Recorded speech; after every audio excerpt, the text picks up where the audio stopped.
ibu-ibu, saudara-saudara kaum muslimin rahimakumullah. Di dalam kehidupan kita sebagai seorang muslim, minimal 5 kali dalam sehari semalam kita mendengar seruan untuk mendirikan solat yang disebut azan. Ada kalimat menarik di dalam kalimat azan itu, yakni seruan hayya 'alal falah, marilah menuju kepada keberuntungan, marilah meraih kemenangan. Seruan ini adalah kecenderungan dari setiap manusia, apapun warna kulitnya. Artinya, setiap orang dalam hidup selalu ingin meraih dan mencari kemenangan.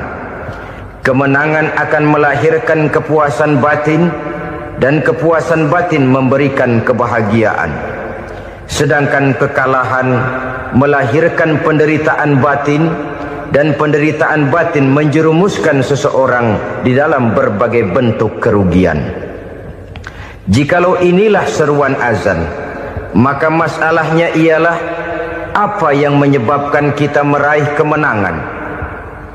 Al-Quranul Karim memberikan tuntunan dan ajaran kepada kita bahwa orang-orang yang memperoleh kemenangan itu tidak lain adalah orang-orang yang bertakwa. Hanyalah mereka yang bertakwa kepada Allah Subhanahu wa ta'ala pada akhirnya akan tampil sebagai pemenang. Lalu siapa orang yang bertakwa itu? Dijelaskan dalam awal-awal Al-Baqarah, orang yang bertakwa yang akan meraih kemenangan. Pertama, alladzina yu'minuna bil ghaib, yaitu orang-orang yang beriman kepada yang gaib, percaya bahwa ada alam yang gaib, alam yang abstrak, alam yang tidak bisa dijangkau oleh salah satu daripada panca indera kita.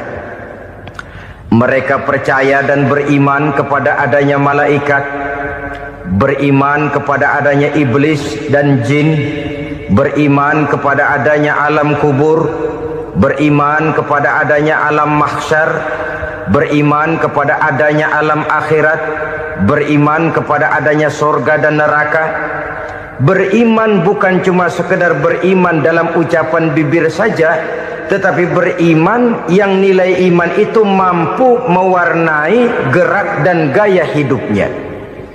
Iman yang meresap sampai ke tulang sumsum, kemudian memberikan dampak positif di dalam kehidupan manusia. Alam, kita tahu, adalah sesuatu yang selain Allah, dan Allah bukanlah alam. Apapun namanya selain daripada Allah, itu adalah alam.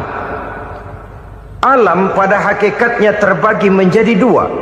Ada alam syahadah, alam nyata, alam konkret, alam yang bisa dijangkau oleh salah satu indera kita. Kemudian ada alam ghaib, alam yang tidak bisa dijangkau oleh panca indera kita, alam metafisika, alam abstrak, alam yang wajib kita imani keberadaannya. Kita percaya bahwa malaikat itu ada, kita percaya kepada jin, bahwa jin itu ada, kita percaya kepada adanya iblis dan setan. Bukan percaya kepada iblis dan setannya, percaya bahwa iblis dan setan itu ada. Itu termasuk salah satu daripada sifat orang yang bertakwa kepada Allah. Saudara-saudara kaum muslimin rahimakumullah, kecenderungan pembangunan yang lebih bersifat materialistis biasanya menggeser aspek kehidupan rohani. Orang berpikir empiri, dan dalam pola pikir yang demikian, maka alam gaib tidak lagi mendapat perhatian. Aspek kehidupan yang bersifat rohaniah malah mulai ditinggalkan. Akibatnya terjadilah kepincangan di dalam kehidupan kita. Pernah ada satu pengalaman pribadi dalam perjalanan kembali ke tanah air. Dalam pesawat di sebelah kanan saya duduklah seorang Jerman namanya Heiner Simonsen. Iseng saya ajak kenalan, saya ajak ngobrol, saya tanya dia. Saya bilang, Mas Heiner ini, kalau pesawat yang kita tumpangi ini jatuh ke bawah, kira-kira apa yang bakal terjadi, Mas? Dia bilang, kita semua akan mati. Begitu? Iya. Oke. Apa itu mati? Tanya saya. Dia bilang, untuk tahu apa itu mati, kita harus tahu lebih dahulu apa itu hidup. Saya pikir nih bule bisa ngomong juga. Baiklah kata saya. Apa hidup menurut Anda itu? Oh, hidup itu dia bilang, kalau seluruh anggota badan kita bekerja secara normal. Paru-paru memompa darah secara normal, jantung berdetak secara normal, sel-sel tubuh bekerja secara fit, dan organisme tubuh hanya mau bekerja secara normal. Dia bilang, kalau kita memberi makan yang cukup, menu yang teratur, dan gizi yang lengkap. Saya bilang, kesimpulannya apa, Ner? Dia jawab, hidup adalah dari tangan ke mulut. Life is from the hand to the mouth, kata dia. Hidup adalah dari tangan ke mulut. Jadi masalah hidup tidak lebih daripada masalah isi perut. Orang pergi pagi, pulang sore, peras keringat, banting tulang, perut yang dibelain. Saya bilang, you are wrong. Sampean salah, Ner. Kamu orang Islam bukan? Bukan. Pantas. Kenapa saya salah? Dia bilang, ya jelas salah. Salahnya di mana? Kamu ini manusia. Kalau hidup cuma dari tangan ke mulut, saya bilang, kambing di kampung saya juga begitu pikirannya, Ner. Itu kambing di kampung saya, asal perutnya kenyang, sudah hidup dia. Perkara besok bagaimana, lusa prospeknya macam mana, bulan depan ada apa, kambing nggak pernah mikir. Di kampung saya kambing juga pikirannya begitu. Kamu Kristen ya? Tadinya. Loh kok tadinya, lalu apa sekarang kamu ini? Dia bilang, sekarang saya netral. Saya tidak beragama, tapi saya percaya kepada Tuhan sebagai pencipta alam. Saya ingat benar dia bilang, I haven't any religious, but I believe to God as the creator of the world. Kenapa bisa netral begitu, Ner? Habis saya bingung katanya. Islam bilang Islam baik, Kristen bilang Kristen baik, Hindu Buddha bilang Hindu Buddha baik, semua agama baik. Saya netral sekalian, nggak beragama. Yang penting saya percaya kepada Tuhan. Saya bilang, Ner, kamu ini kayak orang mau beli celana, lalu bingung. Yang satu bilang Levi's bagus, yang satu bilang Blue Jean hebat, yang satu bilang Wool England hebat. Celana ini hebat, celana itu bagus, celana ini hebat. Semua celana bagus, kamu bingung. Akhirnya netral, tidak pakai celana. Itu juga salah. Saya pikir-pikir, kemudian saya melihat bahwa dua pola berpikir Heiner ini nampaknya sudah mulai menggejala di lingkungan masyarakat bangsa kita. Disadari atau tidak, secara jujur kita harus berkata, dua pola pemikiran Heiner ini mulai berkembang di tengah masyarakat bangsa kita. Pertama, pola pikir materialisme. Hidup adalah dari tangan ke mulut. Masalah hidup tidak lebih masalah isi perut. Itu yang perlu dibela, dan disitulah arti kehidupan. Pergi pagi, pulang sore, peras keringat, banting tulang untuk mempertahankan perut. Kalau sudah kemari cara orang berpikir, maka buat apa percaya kepada yang gaib? Untuk apa sholat? Untuk apa puasa? Untuk apa zakat? Untuk apa menghadiri majelis taklim? Tanpa kepercayaan kepada yang gaib, hidup berjalan menurut alur empiris dan materialis. Kalau sudah ke sana cara orang berpikir, biasanya orang lalu cenderung menghalalkan segala cara. Hanyalah orang yang percaya bahwa akhirat ada, hanyalah orang yang percaya bahwa alam kubur itu ada, hanyalah orang yang percaya bahwa malaikat itu ada, hidupnya akan lebih terarah dan terkendali. Karena kepercayaan kepada yang gaib, yang merupakan fase daripada kehidupan setelah hidup yang sekarang ini, mewarnai gerak pribadi seseorang di dalam dia melakukan kegiatan hidupnya. Pola berpikir materialisme, disadari atau tidak, mulai menggejala di lingkungan masyarakat bangsa kita. Hidup tidak lebih dari urusan tangan ke mulut, mulut ke tangan, tangan ke mulut. Asal perut sudah kenyang, hiduplah sudah. Perkara bagaimana prospek hari yang akan datang, bagaimana akhirat, tidak jadi persoalan.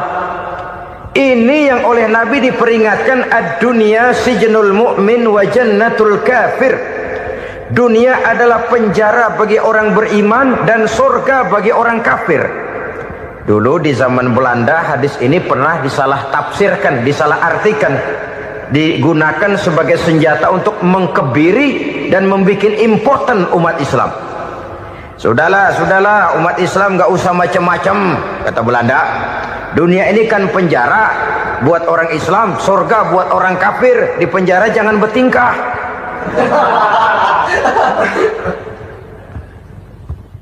Pengertiannya tidak begitu. Dunia adalah penjara bagi orang mukmin. Artinya dalam kehidupan dunia seorang mukmin tidak bebas memperturutkan hawa nafsunya. Di penjara hawa nafsunya itu. Sebaliknya surga bagi orang-orang kafir. Buat orang kafir surgalah dunia ini. Mereka bebas memperturutkan hawa nafsunya. Dilarang tidak terlarang, dicegah pun tidak tercegah. Mereka hidup menurut alur bisikan nafsu mereka sendiri. Kemudian bila ajal datang, maut merenggut nyawa, selesailah surganya sampai di situ. Maka bagi orang-orang yang tidak percaya kepada adanya akhirat, kepada adanya alam gaib, surganya sebatas umurnya. Sekali lagi, surganya sebatas umurnya. Bila umur selesai, ajal pun datang merenggut nyawa, selesailah sudah surganya sampai di situ. Alangkah pendeknya perjalanan orang-orang yang tidak percaya kepada alam gaib ini. Bagi kita mukmin, jikalau kita mampu memenjarakan hawa nafsu, kita bisa bahagia di dunia ini. Dan Islam memang tidak menyuruh kita sengsara di dunia. Raih dunia, kejar dunia, gapai dunia sebagai alat untuk mencapai kebahagiaan di akhirat nanti. Hidup adalah satu perjalanan panjang yang terbentang sejak kita terlahir dari alam rahim sampai kepada alam akhirat nanti. Andai kata kita gagal meraih kebahagiaan di dunia, toh kita masih punya akhirat. Tapi jangan jadi dalil yang melemahkan semangat. Biarin dah kita di dunia kebelangsak, yang penting akhirat. Akhirnya dunia benar-benar kebelangsak. Bagaimana dunia ini bisa kita raih, dan bagaimana meraih dunia untuk menunjang kepentingan akhirat nanti. Yang kedua, dari pikiran Heiner yang saya lihat menggejala di lingkungan masyarakat bangsa kita, timbulnya manusia-manusia netral. Seolah-olah Tuhan yes, agama no. Sama Tuhan percaya, agama ogah. Tuhan ngangguk, giliran agama godeng. Padahal hampir dalam setiap ayat dalam Quran, kata-kata amanu biasanya bergandeng dengan wa amilus sholihat. Iman dan amal soleh. Ini sebagai isyarat Tuhan dan agama jangan pernah dipisah-pisah. Apabila kita bertuhan, maka kita harus beragama. Apabila kita beragama, maka agama itu harus bersumberkan dari Tuhan yang kita imani itu. Tidak mungkin kita pisah, Tuhan yes, agama no. Sama Tuhan percaya tapi agama bikin sendiri. Sembayangnya cukup bengong 2 jam madep ngulon.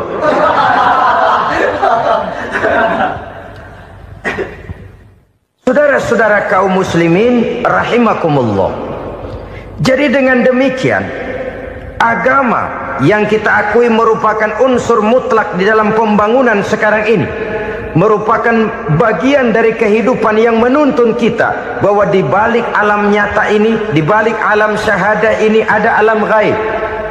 Dan mudabbir, murabbi yang mengatur, yang menguasai, yang memelihara, baik dia alam nyata, baik dia alam gaib, tidak lain adalah Allah Subhanahu wa ta'ala. Di sana ada satu super power, satu maha kekuatan yang kita perlu bersandar kepadanya. Sebagai makhluk nyata yang hidup di alam nyata, berbuatlah secara nyata sebagaimana harusnya kita berbuat. Karena Islam jelas bukan agamanya orang pemalas.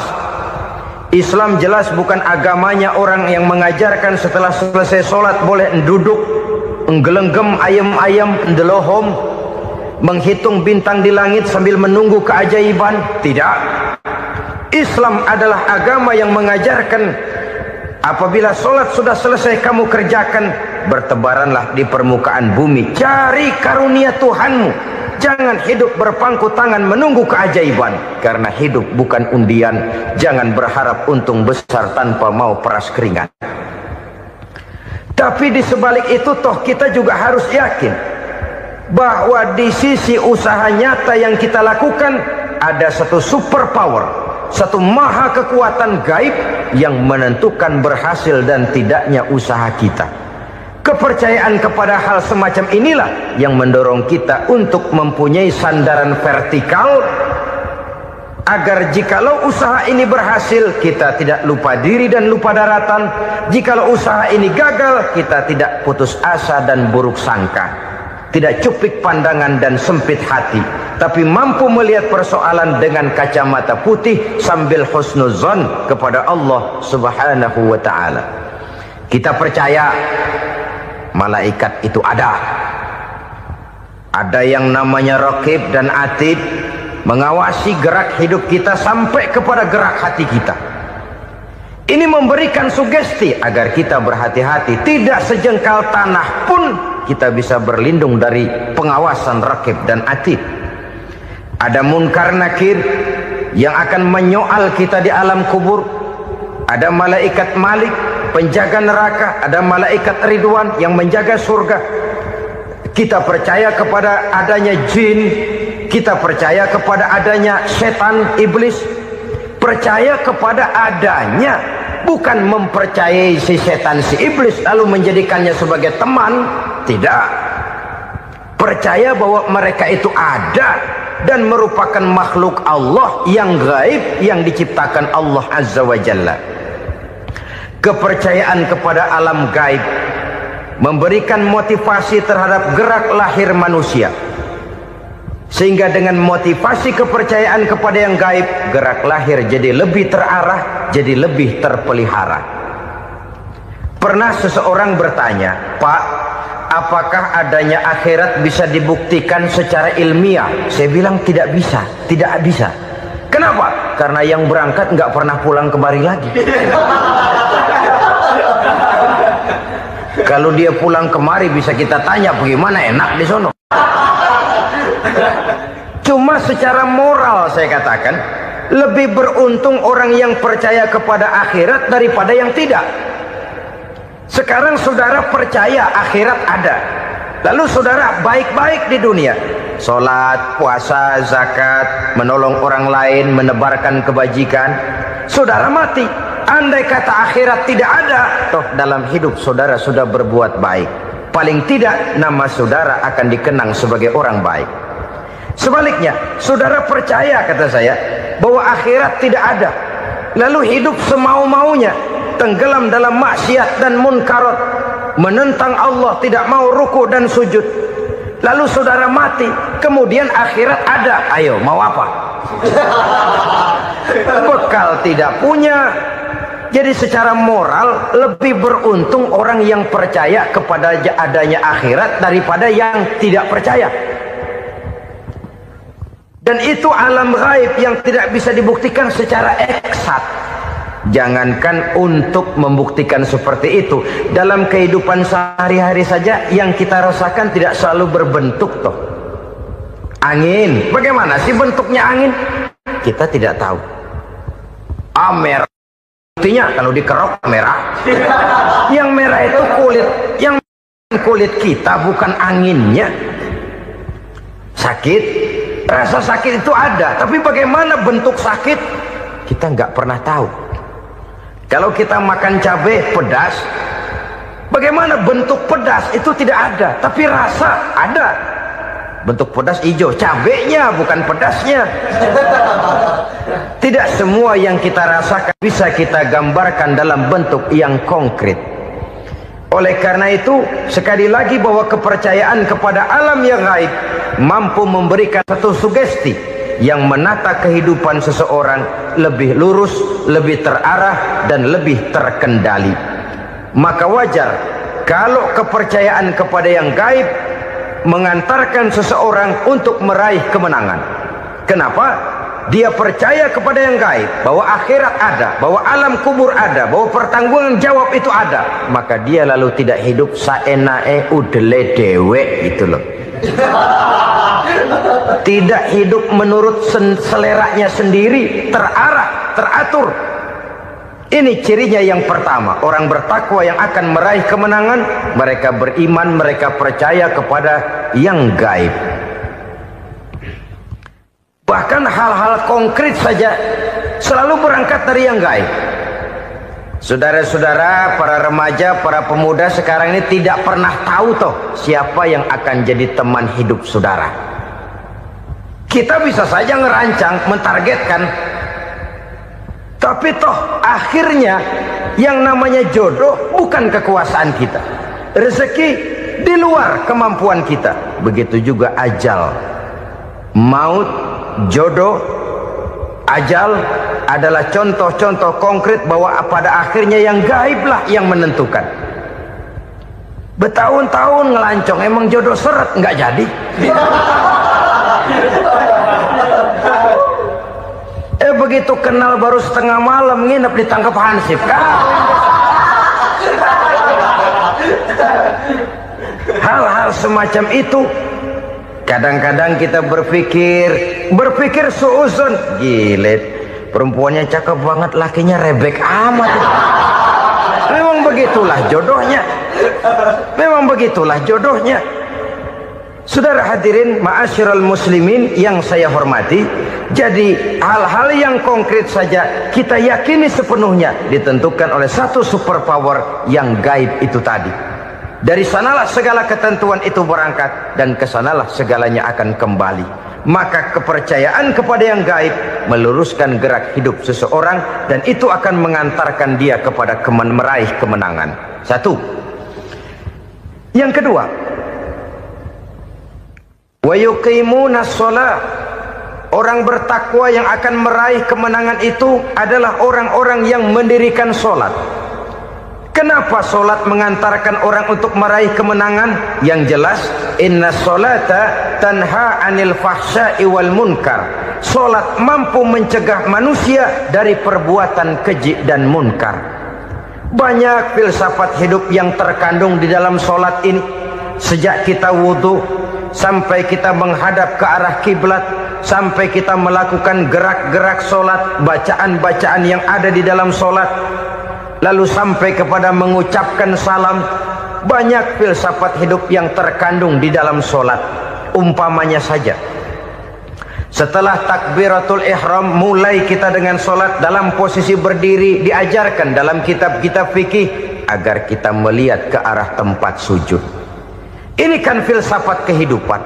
Kalau kamu sholat dalam posisi berdiri, lihat tempat sujud. Jangan sholat mata jelalatan, sebab nanti bisa mengurangi kekhusyuan. Jadi wajar kalau yang dikatakan bahwa yang paling afdol adalah shaf yang di depan. Kenapa? Secara harfiah pengertiannya akan lebih mengundang kekhusyuan. Kenapa? Kalau kita di shaf paling depan di masjid umpamanya paling banter kita lihat tembok.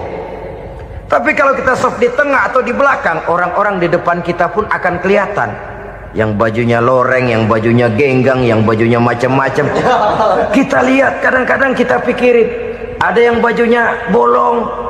Kita sholat tapi dalam hati, nih orang bajunya robek yang nggak tahu apa. Ada saja hal-hal yang mengusik kekhusyuan kita. Oleh sebab itu diajarkan dalam posisi berdiri, lihat, arahkan pandangan matamu kepada tempat sujud. Ini kan filsafat kehidupan. Maksudnya apa? Kalau lagi diri lihat dong tempat sujud. Kalau udah di atas ingat dong sama yang bawah. Kalau sudah tinggi ingat dong dari mana kamu berangkat. Kalau sudah berkuasa bantu dong yang lemah. Kalau sudah kaya santuni dong yang miskin. Kalau sudah alim bimbing dong yang awam. Ini filsafat kehidupan. Dalam posisi berdiri kau lihat tempat sujud. Ini akan melahirkan kepekaan sosial di mana seseorang mau tahu kepada orang lainnya. Bagaimanapun kaya kita, tinggi pangkat dan jabatan kita, jikalau hidup hanya untuk kepentingan perut sendiri saja, rasanya belum membawa manfaat di dalam kehidupan kita. Tapi efek yang tertinggi sesungguhnya, solat mencegah manusia dari perbuatan keji dan munkar. Perbuatan keji dan munkar walaupun kelihatannya mendatangkan uang, membawa keuntungan, tapi itu keuntungan semu, keuntungan sementara. Dengan menipu orang lain kita bisa dapat untung, tapi tidak membawa berkah. Dan itu adalah kerugian besar dalam kehidupan kita. Maka untuk meraih kemenangan harus dimulai dengan membentuk kepribadian yang tegar, memiliki sandaran vertikal yang langsung kepada Allah Subhanahu wa ta'ala. Dan itu hanya bisa kita tempuh melalui jalur ibadah formal yang sudah ditentukan Allah, yakni solat yang 5 waktu. Untuk memperkuat itu ada solat-solat sunnah, rawatib, nawafil sebagai terminal-terminal kontrol cadangan untuk memelihara stabilitas temperatur batin di dalam kita berhubungan dengan zat yang maha gaib, yaitu Allah Subhanahu wa ta'ala. Orang sering bertanya, Pak, itu tetangga saya nggak sholat, duitnya nggak habis-habis, Pak. Nggak sholat tapi mobilnya tambah terus. Nggak sholat tapi usahanya makin maju. Tapi di sisi lain ada orang yang rajin sholat, rezekinya butak bener. Anaknya mana kurus, mana korengan. Saudara hadirin ma'asyiral muslimin rahimakumullah. Harus saya katakan bahwa solat memang bukan untuk cari duit. Solat adalah sandaran vertikal kita kepada Allah. Sedangkan soal rezeki itu berkaitan dengan sifat Allah maha pengasih dan maha penyayang. Allah maha pengasih, siapapun dikasih kalau mau usaha. Allah maha penyayang, tidak semua orang disayang oleh Allah Azza wa Jalla. Dan belum tentu banyak harta itu merupakan nikmat. Mungkin juga istidraj. Artinya istidraj itu dikasih tapi diambulin, kalau bahasa Betawinya itu. Dikasih tapi diambulin, itu bukan merupakan nikmat sesungguhnya, lebih merupakan azab dari Allah Subhanahu wa ta'ala.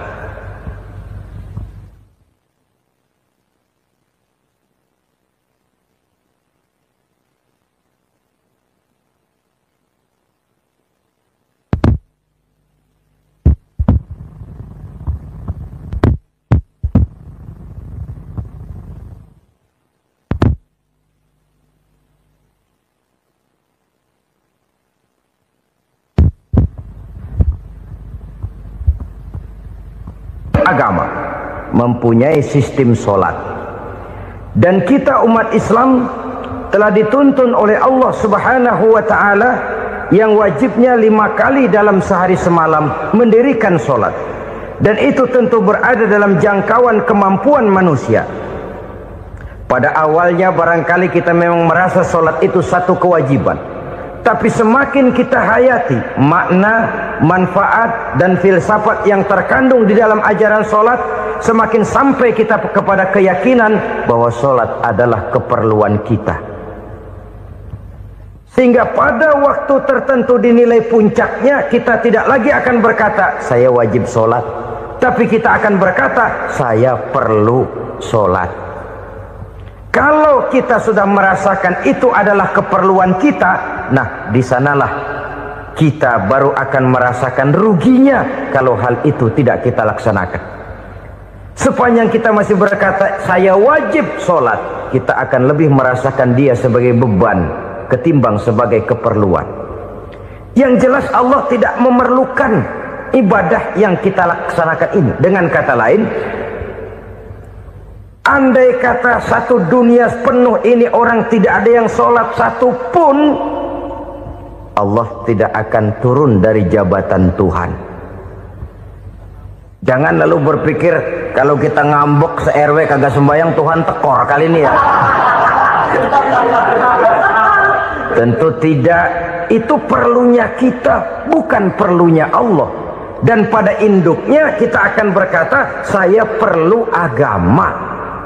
Kalau secara induk kita sudah memerlukan agama, maka konsep-konsep yang ada di dalam ajaran agama itu pun adalah juga merupakan keperluan kita. Baik dia bernama sholat, baik dia bernama puasa, baik dia bernama zakat, baik dia bernama haji, seluruhnya adalah keperluan kita.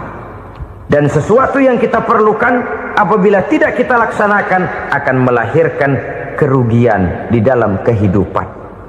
Jangan heran kalau kita membaca riwayat perjalanan hidup para salafus soleh, orang-orang soleh. Ada yang tahajud sampai 100 rakaat, ada yang sholat malam kakinya sampai bengkak. Kita sekalinya bengkak biri-biri. Ada yang sholat membaca surah dalam Al-Quran sampai khotam Quran. Kok mau? Mereka sudah merasakan itu keperluan. Itu saja soalnya. Satu saat pun jikalau kita merasa bahwa itu keperluan saya, kita pun akan melaksanakan seperti itu. Keperluan saya dalam kehidupan. Inilah yang kedua. Yang ketiga, orang bertakwa yang akan meraih kemenangan itu, wa mimma razaqnahum yunfikun. Mereka membelanjakan sebagian daripada rezeki yang diberikan Allah kepada mereka. Mereka infakkan di jalan Allah. Ada satu dialog menarik. Satu hari seorang anak muda bertemu dengan seorang kakek-kakek yang sudah dikenalnya baik. Bertanyalah anak muda ini, "Kek, umur kakek berapa tahun?" 15 tahun, kata si kakek. "Anak kakek berapa orang?" 1. "Harta kakek berapa banyak?" 15 juta. Si anak muda ini bengong.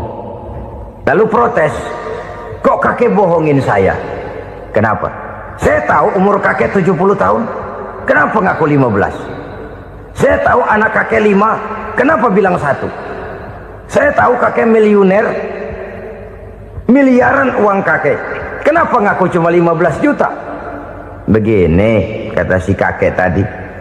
Benar, umur saya 70 tahun. Tapi dari umur yang 70 tahun itu baru 15 tahun terakhir ini saya merasakan ibadah kepada Allah. Meninggalkan maksiat, jauh dari segala macam munkarat. Maka yang 15 tahun inilah yang benar-benar saya rasakan sebagai umur saya. Benar anak saya 5, tapi yang 4 susah diatur. Cuman 1 rasanya nih yang bakal jadi si buah hati belahan jantung berlanjut cerita penerus sejarah. Cuma 1 ini yang saya harapkan, yang akan jadi anak soleh, yang akan membuat saya menerima pensiunan pahala. Kalau yang 4 apek dah, nggak ada harapan. Yang 1 nyekek botol melulu. Oh begitu, iya. Lalu kenapa kakek bilang harta kakek cuma 15 juta padahal saya tahu kakek uangnya miliaran, depositonya banyak? Ya karena 15 juta itulah yang saya ingat yang pernah saya belanjakan di jalan Allah. Saya merasa itulah harta saya yang sebenarnya. Yang miliaran yang saya simpan di bank kelak, kalau satu saat saya mati akan jadi rebutan di antara anak-anak saya. Iya kalau anak saya soleh kayak yang 1 ini. Kalau yang 4 tadi udah tulen dia bakal berantem dah berebut tuh. Jadi 15 juta yang saya belanjakan di jalan Allah inilah yang saya merasakan benar-benar harta saya yang sesungguhnya. Dialog ini patut menjadi bahan renungan kita bersama. Diberikan kita umur 40, 50, 60, 70, 80. Berapa tahun dari umur yang diberikan itu yang jalan mulus, yang kita gunakan untuk melaksanakan ibadah? Banyak harta kita simpan di bank, di lemari, di dompet, di tas. Tapi berapa yang sudah kita depositokan di jalan Allah yang akan menemani kita di hari kita kembali nanti? Maka orang bertakwa yang akan meraih kemenangan, wa mimma razaqnahum yunfikun, mereka membelanjakan sebagian dari rezeki yang diberikan Allah di jalan Allah subhanahu wa ta'ala. Ma'asyiral muslimin rahimakumullah, zahirnya memang kita memberikan kepada orang lain, tapi hakikatnya kita menyimpan untuk diri kita sendiri.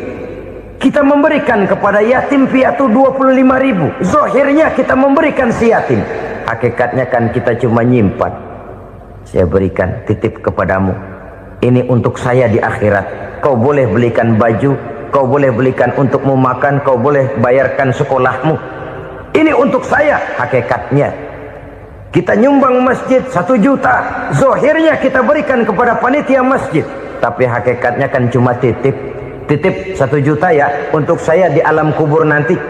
Silahkan kau boleh belikan semen, ini uang, belikan besi, belikan pasir. Saya cuma sekedar titip untuk kepentingan saya. Hakikatnya kita cuma sekedar menitip. Sebagaimanapun pada hakikatnya, apapun yang kita miliki dalam kehidupan kan cuma sekedar hak guna pakai, bukan hak milik mutlak. Harta kita, rumah kita, kendaraan kita, kebun kita, pabrik kita, hak guna pakai saja. Hak milik mutlak cuma untuk Allah subhanahu wa ta'ala. Saudara-saudara kaum muslimin rahimakumullah, ini yang ketiga. Kemudian yang keempat, orang-orang bertakwa yang akan meraih kemenangan,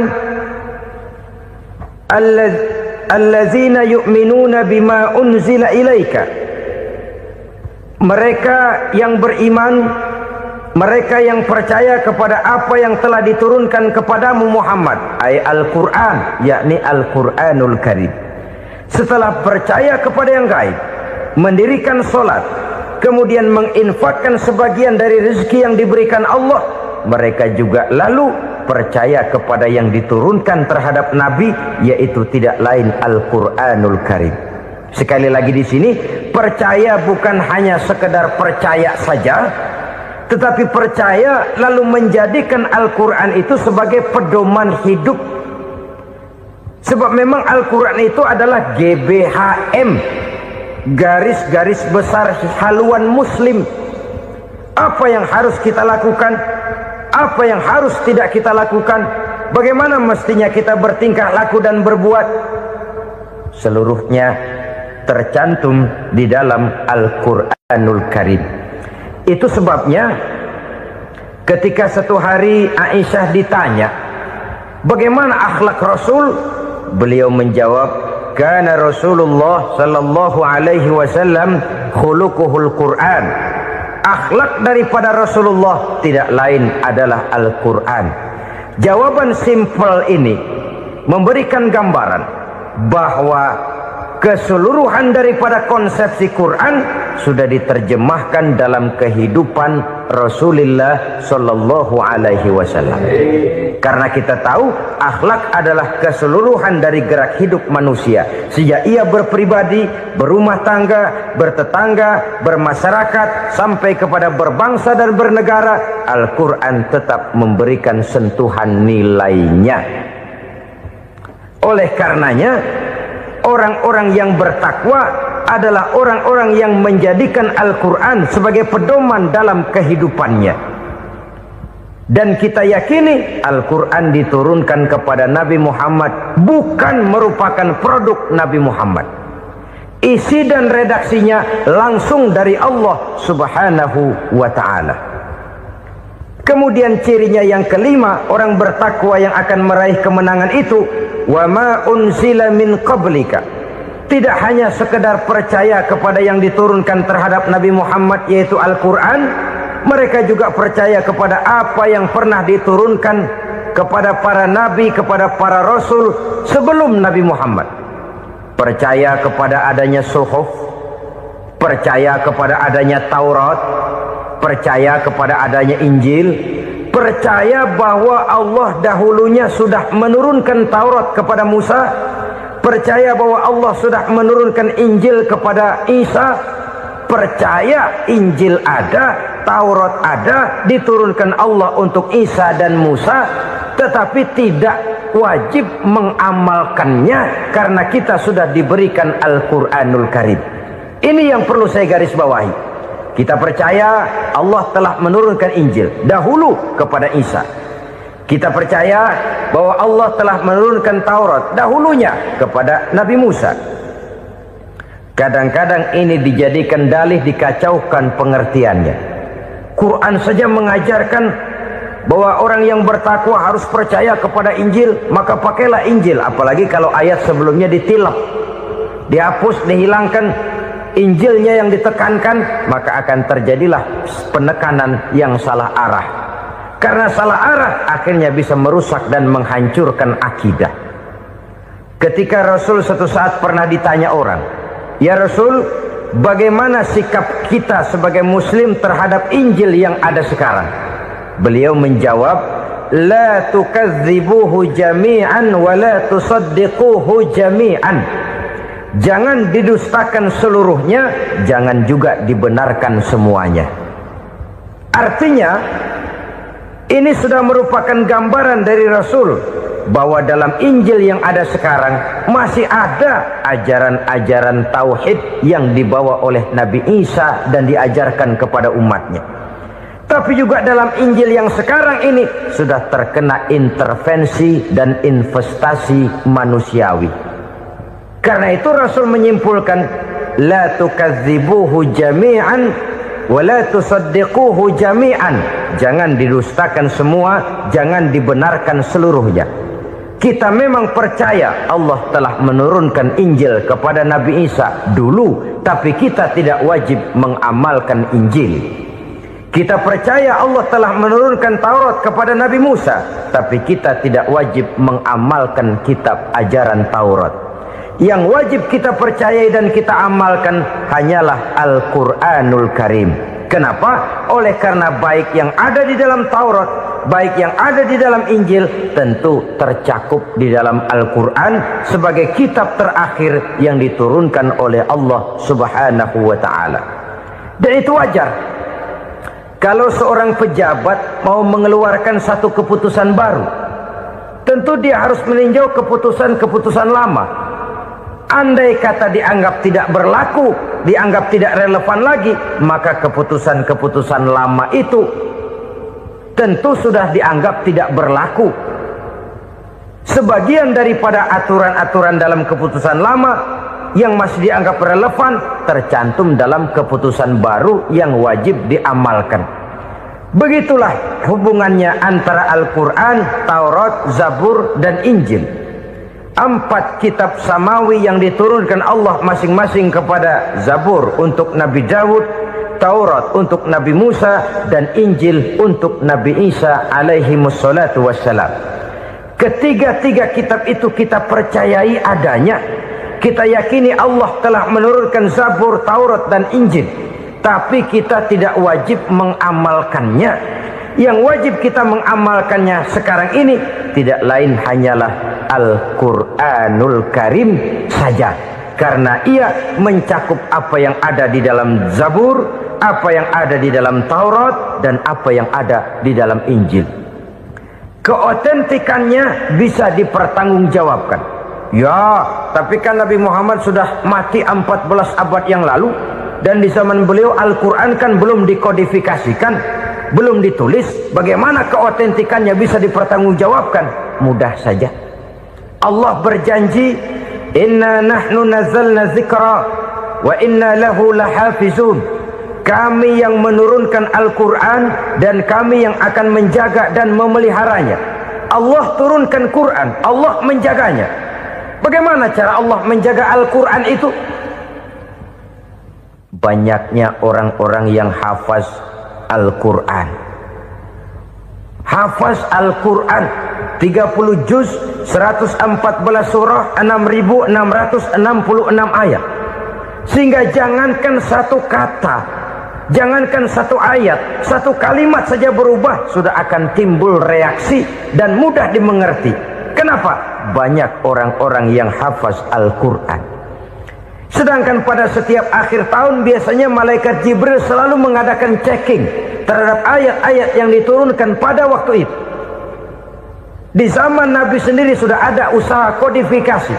Dan yang lebih luar biasa lagi, sampai hari ini tidak seorang pun mampu membuat satu ayat saja semacam Al-Quran.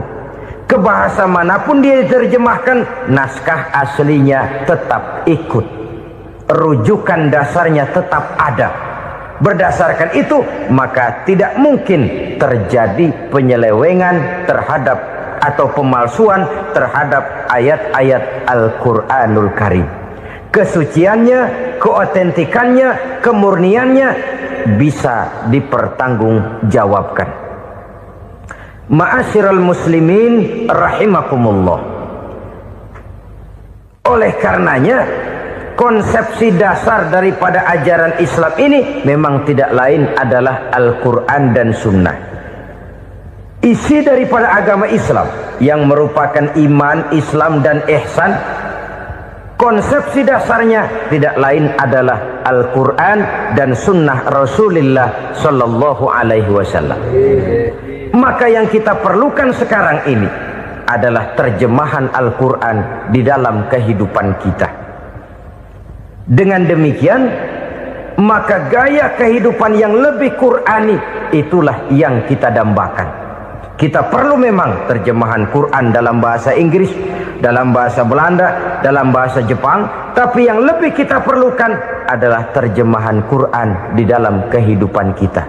Konsekuen, tidak memanipulasi, ringan sama kita jinjing, berat sama kita pikul.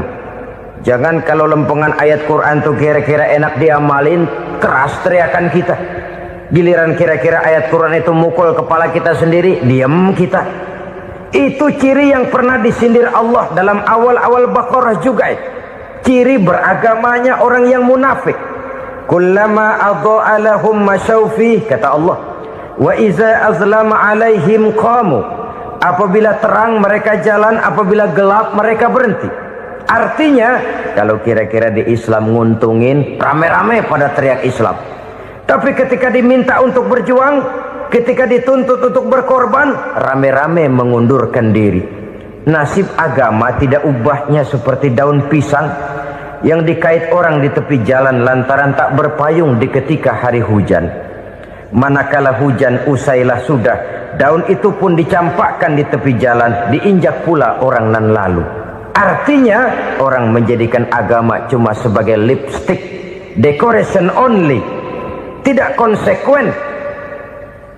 Hanya pada saat-saat kelihatannya Islam membawa keuntungan, rame-rame orang teriak-teriak tentang Islam. Tapi jikalau diminta berjuang, jikalau dituntut untuk berkorban, biasanya rame-rame juga mengundurkan diri. Jangan heran kalau mayoritas hitungan kita, tapi minoritas peranan kita. Kuantitas kita dalam jumlah, tapi dalam kualitas kita lebih sering jadi penonton daripada jadi pemain. Padahal itu sangat tidak boleh terjadi. Umat Islam di Indonesia harus bangkit. Umat Islam di Indonesia harus sadar akan keberadaannya. Tidak boleh hanya jadi penonton berpangku tangan. Karena memang agama kita juga mengajarkan untuk konsekuen di dalam menjabarkan ajaran-ajaran daripada agama kita. Kita sering jatuh menjadi umat yang lemah. Oleh karena kita ini tidak pandai menggalang kebersamaan yang diakibatkan tidak konsekuennya kita. Diistilahkan bahwa umat Islam di dalam menggalang kebersamaannya itu harus seperti orang main sepak bola. Saudara-saudara kan tahu orang main sepak bola itu. Orang main sepak bola, kalau pertandingan belum dimulai sih silakan saja kumpul di luar lapangan, atur strategi yang baik. Tapi kalau pertandingan sudah dimulai, turun ke lapangan hijau, jangan kumpul terus. Ada sepak bola gotong royong, mundur-mundur rame-rame, depan ke depan kumpul melulu mainnya. Kalah. Orang main sepak bola itu ya harus ada penyerang tengah, Harus ada penjaga gawang, harus ada strikernya, harus ada kiri luarnya, kanan dalamnya yang jadi backnya. Posisi boleh bermacam-macam, tapi yang penting saling ngoper untuk menggolkan gawang lawan. Begitulah umat Islam ini. Boleh ada yang jadi pejabat, boleh ada yang jadi pengusaha, boleh ada yang jadi petani, silakan ada yang jadi seniman, ada yang jadi penyair, ada yang jadi artis sekalipun. Tapi kalau sudah berhasil menguasai bola, jangan lupa operannya. Operan itu yang langka. Kita ini muslim kadang-kadang kalau sudah memegang menguasai bola, kalau belum mau mampus, belum mau ngoper. Nanti kalau sudah nggak punya bola, baru mau ngoper.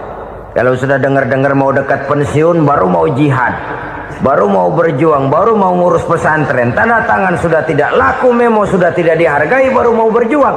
Kemarin kemana mas? Kita tidak pandai memanfaatkan posisi. Dengan kata lain, kalau kembali kepada persoalan kita, konsekuensi kita terhadap agama yang kita anut ini belum ideal. Kita masih lebih sering berislam ini pada saat-saat yang menurut perhitungan kita membawa keuntungan. Tapi kalau diminta berjuang, dituntut berkorban, yang itu pun hakikatnya adalah untuk kepentingan kita juga. Allah tidak pernah menuntut kita untuk jihad bagi kepentingan Allah, itu tidak. Berjuang menegakkan agama Allah, apakah untuk kepentingan Allah? Tidak. Untuk kepentingan kita. Sebab nilai-nilai jihad itu pada akhirnya akan membawa kita kepada suatu kebahagiaan. Setidaknya kalau tidak di dunia, tentu di akhirat sebagai syahid. Oleh karena itu, pada bagian akhir ini saya ingin mengajak, marilah kita konsekuen. Sekali kita berkitabkan Al-Quranul Karim, mari dia kita jadikan pedoman. Jangan cuma kita jadikan sebagai penghias dinding, pelengkap rumah, bahwa di rumah kita ada Al-Quran, tapi yang baca kecoa. Habis pada bolong tuh Quran. Yang penting kan punya Quran. Ditaruh di pintu rumah. Biar apa? Biar kuntilanak kagak masuk katanya. Ya apa itu nasib Quran, cuma kerjanya jaga pintu, ngusir kuntilanak, ngusir memedi. Bagaimana kita hidup menurut tuntunan Al-Quran? Kadang-kadang tidak pernah menjadi masalah bagi kita. Maka bagaimanakah Al-Quran akan mungkin membawa keberkahan dalam hidup kalau ajarannya kita injak-injak dalam keseharian kita? Mewujudkan gaya hidup yang lebih Qurani, itulah yang akan kita rintis di dalam kehidupan kita. Bertahap, step by step, menurut kemampuan yang ada pada kita. Jika jalan ini tidak bisa kita selesaikan, percayalah akan ada generasi penerus yang akan melanjutkan usaha dan cita-cita mulia itu. Jadi percaya kepada Taurat, percaya kepada Injil, sekadar percaya Allah dahulunya sudah menurunkan itu, tapi kita tidak wajib mengamalkannya. Kenapa? Generasi Injil masa berlakunya sudah kedaluarsa. Taurat masa berlakunya sudah kedaluarsa. Injil pernah berlaku untuk orang Nasrani di zaman Nabi Isa. Taurat pernah berlaku untuk orang Yahudi di zaman Nabi Musa. Setelah generasinya berlalu, datang Rasul penutup yang membawa Al-Quranul Karim. Maka Al-Quran itulah yang berlaku menjadi pedoman sampai hari akhir nanti. Jangan jauh dari Al-Quran, karena apabila ini kita lakukan, maka kita akan kembali kepada satu gaya hidup yang jauh dari tuntunan agama, dan itu artinya kita akan semakin jauh untuk meraih kemenangan. Saudara-saudara kaum muslimin rahimakumullah. Yang keenam, yang terakhir, orang-orang bertakwa yang akan meraih kemenangan itu wabil akhirati hum yuqinun. Mereka percaya, mereka yakin seyakin-yakinnya akan adanya hari akhir, di mana seseorang akan mempertanggungjawabkan seluruh perbuatannya di dalam hidup ini. Dan tidak ada satu perbuatan yang bagaimana kecilnya sekalipun yang tersembunyi dalam pandangan manusia yang tidak akan dibukakan persoalannya di mahkamah Qadi Rabbul Jalil di akhirat nanti. Itulah sebabnya maka percaya kepada akhirat disebut secara khusus. Padahal di awal tadi sudah dijelaskan yu'minuna bil ghaib, percaya kepada alam gaib, dan alam gaib ini termasuk akhirat. Kenapa pada bagian akhir disebut lagi akhirat? Karena ternyata bahwa kepercayaan kepada adanya akhirat merupakan induk dari kepercayaan terhadap adanya malaikat, setan, jin, dan lain sebagainya, dan akan lebih memberikan sugesti dalam kehidupan manusia untuk meluruskan gerak hidupnya. Jikalau suatu saat tergerak hati akan berbuat kejahatan, ingin mencuri, sadarlah, awas ada akhirat. Sebab kalau kita cuma teriak awas ada polisi, itu cuma tertunda sementara, begitu polisi meleng embat. Kalau kita ingin berbuat jahat cuma berteriak awas ada hansip, cuma sementara ketika hansip itu ada. Tapi kalau ceritanya awas ada akhirat, mau menyeleweng awas ada akhirat, mau berjudi awas ada akhirat, mau mencuri awas ada akhirat. Keyakinan yang akan meluruskan gerak hidup manusia sehingga gerak itu jadi lebih terarah dan terkontrol, tidak merugikan baik diri sendiri, lebih-lebih orang lain. Ternyata bahwa kepercayaan kepadanya adanya hari akhirat sanggup menjadi sumber daya kontrol dari kehidupan manusia, sehingga ia tidak terjebak dalam perbuatan maksiat dan munkarat. Saudara-saudara kaum muslimin, inilah saja yang kita bicarakan pada pertemuan kali ini. Semoga Allah subhanahu wa ta'ala memberikan kekuatan zahir dan batin kepada kita untuk dapat meraih kemenangan dengan beriman kepada yang gaib, mendirikan solat, membelanjakan sebagian dari rezeki yang diberikan Allah, percaya kepada Al-Quran, beriman kepada kitab-kitab yang diturunkan sebelum Al-Quran, lalu meyakini adanya hari akhirat. Terima kasih atas segala perhatian, mohon maaf atas segala kekurangan. Usikum wa nafsi bitaqwallah. Wassalamu alaikum warahmatullahi wabarakatuh.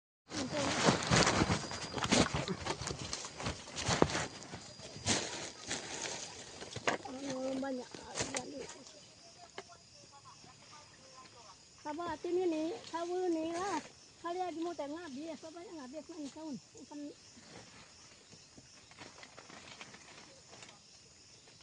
Mancuran banyak lah habis. Ikan kebukunya. Isdot. Nah, beli lagi. Ini kanet amun saya kira saya ini kita dimana tekan kebangnya sama dengan.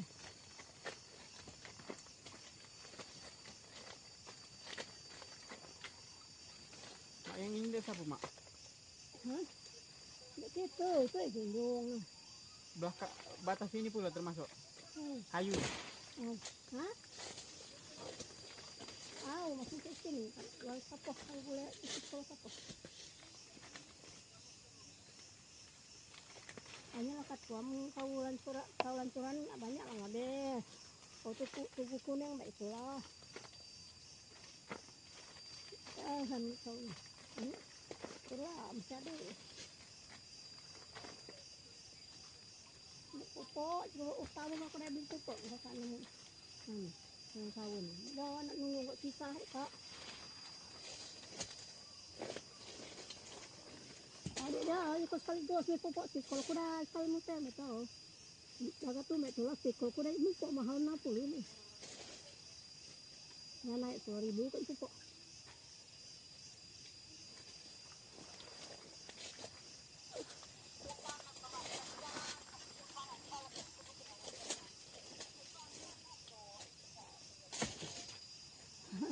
Dah makul pakai badak kabah kena kelab rupuk berjalan. Mudah masukin talong kalau aku kan amalong murna tang di badan lalu johna. Tahu ini dah. Batu Mak, batu. Yang mau payah, tengah udah sakit badan, kebatu tangan kamu sakit.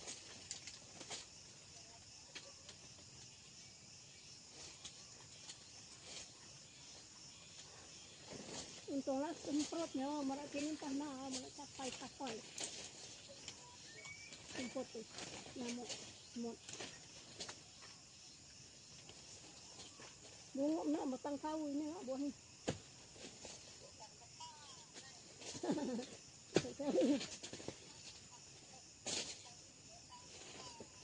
Ini jadi harap.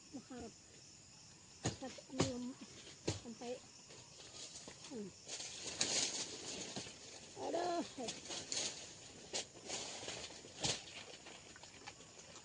Goyor, beranak ngulelin senja balik. Tarung.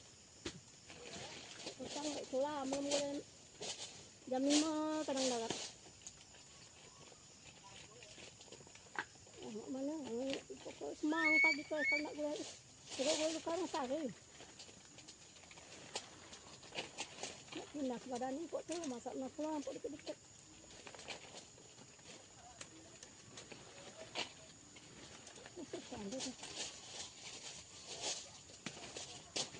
Aku udah kata di kebun tak jalan kebun sekarang.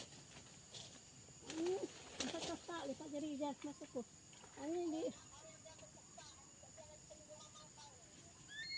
empat kak salang kapok tuh nah. Tuh ada tuh coran tuh. Ini sedot nah. Dot kesunya kebun. Kalau dia kancil ke batas nuaris.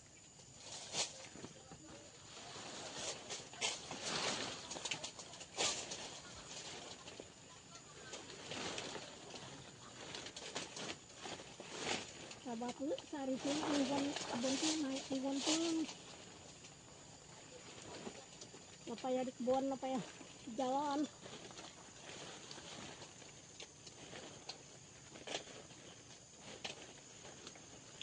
Ngambil situ ya kebun.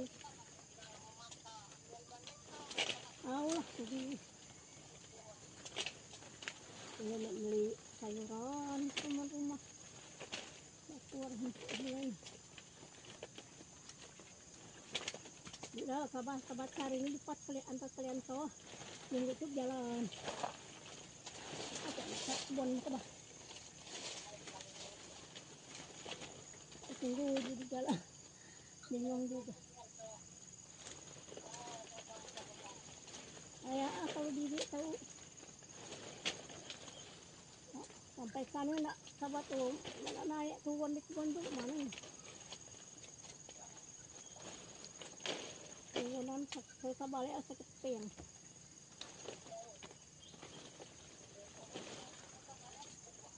Keluar. Langsung waswadi lah di kolam nol. Benar pun. Hah? Apa? Mai tadi. Meskol mesara di telepon ini ngangkat. Mai. Oh. Tadi jam 8 aku nang di jalan kan. Tubuh ini teleponnya. Hah?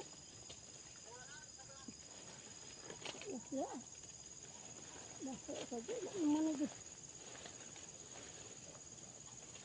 Kebaguan saja lekal bekal. Baguan seadarnya. Ya mas. Ya mas.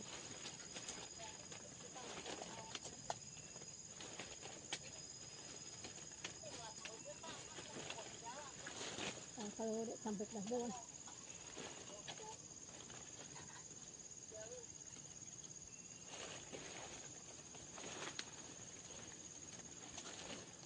Ini kakan tu kakak yang mengaduk pasar kapal jalan. Anda ini tu.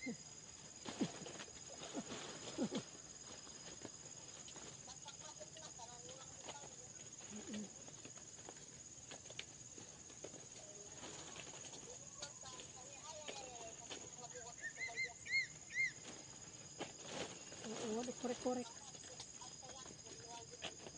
Ini ada semasalah.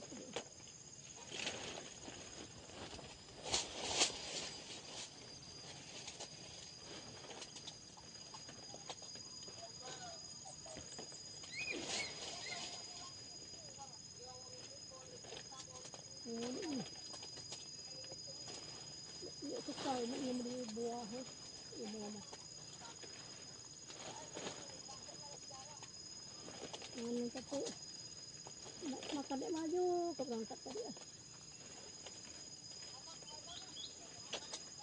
Tidak nafsu 20 makan itu.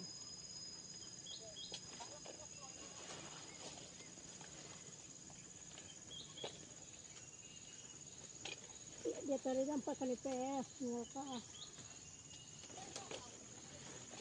Hah? Yo kaul tapi dikit. Bayar lemah. Ngapa balik ke? Ada karena ini nak angkut kaun tuhnya katanya. Satu.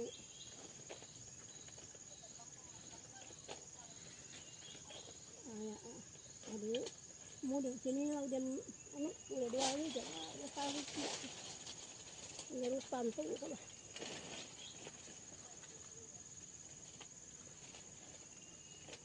buat nian penyerupan lah itu pintu kita mau ada mai lah diam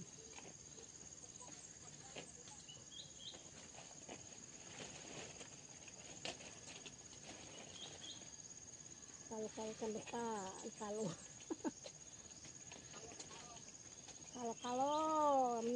anu jalan ke depan pakai ngorban jelas apa sama bangun itu ngorban suangan jadi aku deh untuk ke depan main tak pada korban kan kalau ada rezeki yang misalnya online buyur ini di harapan ke jadi anak-anak jadi buyur dia malah daripada jemur kambing kan sapi itu malah kambing yang kita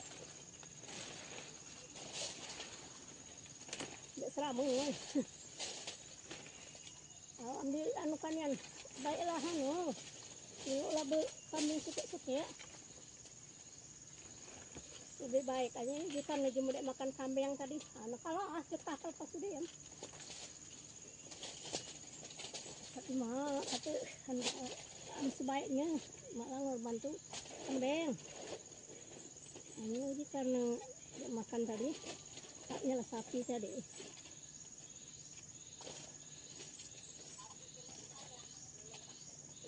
banyakan ini dulu sapi ini tapi banyakan lain kalau rumah ibaratnya kendaraan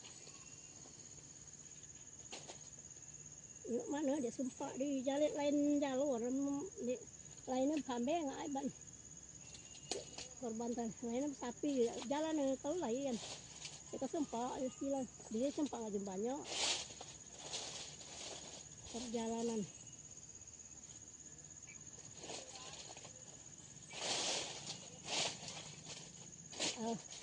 lah di mengata Abdul sapi tidak kemudian mari ayo perjalanan tadi anak tadi namun kucing dong sama cuma kata itu bukan merarang kan sebaik-baiknya mending suang bekambing bukan melarang kata yang salah paham sebaiknya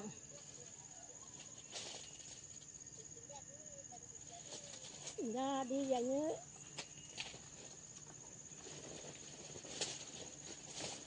tepatnya adalah hanya suruh malu kita suruh mak abah untuk gading kita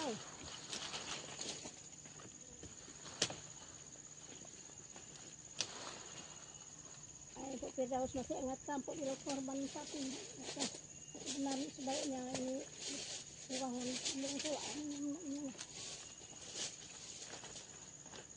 ruangan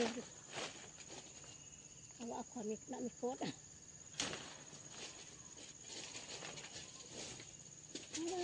kait tadi main satu tangan kait patah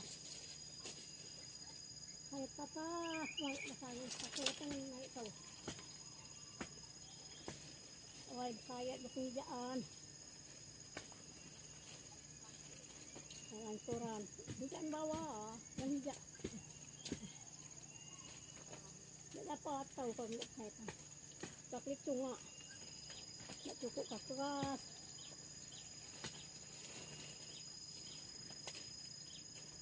Karena banyak. Lembaga banyak. Dan ini kakak saya bilik melih.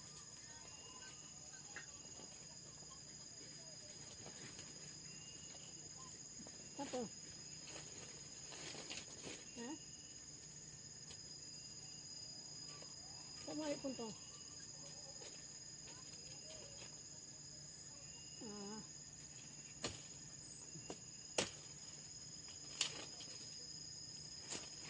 Ada. Dia tiap balik tuan baik puntong. Entah nang kali sak kebon itu lebaran. Di pulau ambil kebon.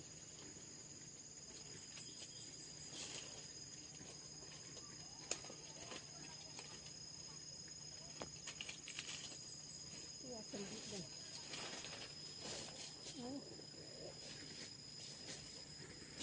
Mana ada mati kebun. Balik.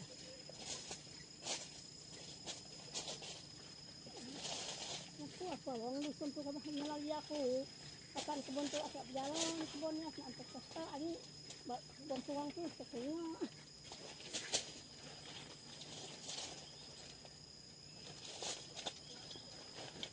Wah. Nak buat rumah saya dusun tu.